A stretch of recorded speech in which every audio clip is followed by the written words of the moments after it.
Life in the Middle Ages, more than just survival.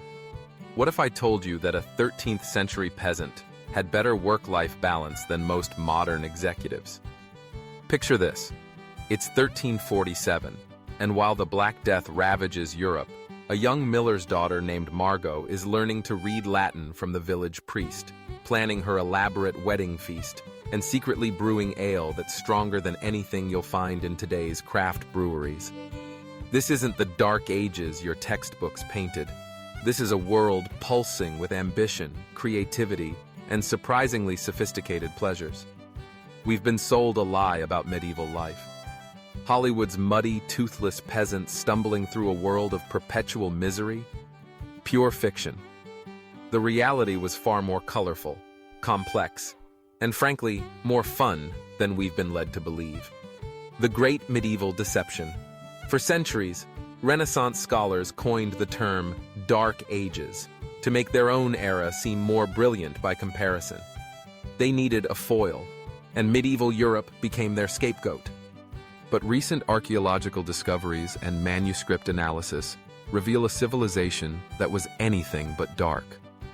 Medieval people didn't just survive. They thrived, innovated, and lived with a richness that would surprise modern audiences. Consider this. Medieval workers enjoyed roughly 150 holy days per year. That's nearly half the year off work.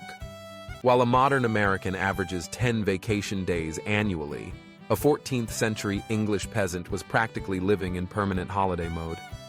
They worked dawn to dusk during busy seasons, yes, but they also had months of leisure that our productivity-obsessed culture can barely fathom.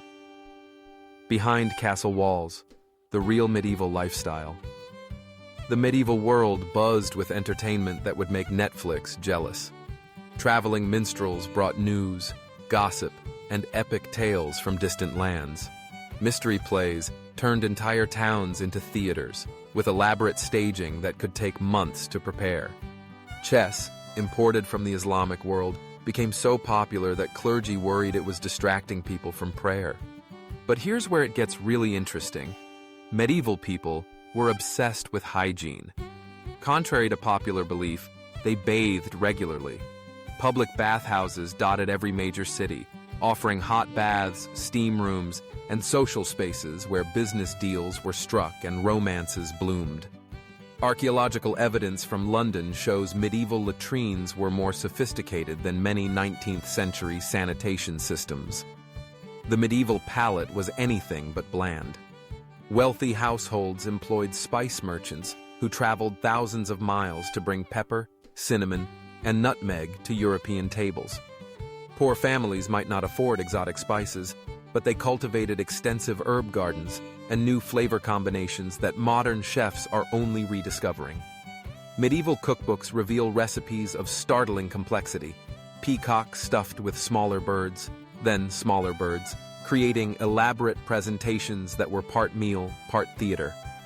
But perhaps the most shocking truth about medieval life: women had more rights than their Victorian descendants would enjoy centuries later. The medieval woman, stronger than you think. Eleanor of Aquitaine ruled vast territories, led crusades, and divorced a king in the 12th century. But she wasn't unique. Medieval records show women running businesses, owning property, and wielding political influence that would be stripped away during the enlightened Renaissance. In medieval guilds, women worked as brewers, textile merchants, and even surgeons. The famous Trotula of Salerno wrote medical texts that were used for centuries. Women could divorce abusive husbands more easily in 1200 than in 1800. Medieval marriage, while arranged among the wealthy, often involved genuine courtship and romantic love among common folk, something Victorian society would later dismiss as frivolous. Innovation in the Dark Ages. While we imagine medieval people as technologically backward, they were actually brilliant innovators. They invented windmills, improved plows that tripled agricultural output, developed complex banking systems, and created mechanical clocks that were marvels of engineering. The Gothic cathedrals weren't just religious monuments. They were cutting-edge architectural experiments that pushed the boundaries of physics and engineering. Medieval universities emerged in the 12th century, centuries before the Renaissance. Oxford, Cambridge, and the Sorbonne were medieval inventions. Students traveled across Europe for education, creating the first truly international academic community. They debated philosophy, studied medicine, and engaged in intellectual discourse that was anything but dark. The secret social network's medieval society was interconnected in ways that would make modern social media envious. Pilgrimage routes created vast networks where people exchanged ideas, goods, and cultural practices across thousands of miles. A merchant from Venice might share dinner with a scholar from Scotland at a monastery in France, creating cross-cultural exchanges that fueled innovation and artistic development. Trade guilds functioned as medieval professional networks, providing social security, healthcare, and career advancement opportunities. They regulated quality, supported members' families during illness, and created the first worker protection systems in European history. Festivals, faith, and fun medieval celebrations were legendary affairs that lasted for days. Carnival season involved entire communities in elaborate performances, temporary role reversals where peasants mocked nobility, and feasting that would make modern food festivals look modest. These weren't desperate attempts to forget misery. They were sophisticated cultural expressions of a society that valued joy, community, and artistic achievement. Religious festivals provided structure and meaning, but also served as massive social gatherings where young people met future spouses, merchants conducted business, and communities strengthened bonds. The medieval calendar was designed around celebration, not just survival. The verdict: rethinking our assumptions. The medieval period wasn't a golden age. It had genuine hardships, disease, and social inequalities. But it wasn't the primitive, joyless existence we've been taught to imagine. Medieval people were complex individuals who created art, pursued happiness, built lasting relationships, and established social systems that influenced Western civilization for centuries. They faced uncertainty with resilience, created beauty amid challenges, and built communities that prioritized both individual achievement and collective welfare.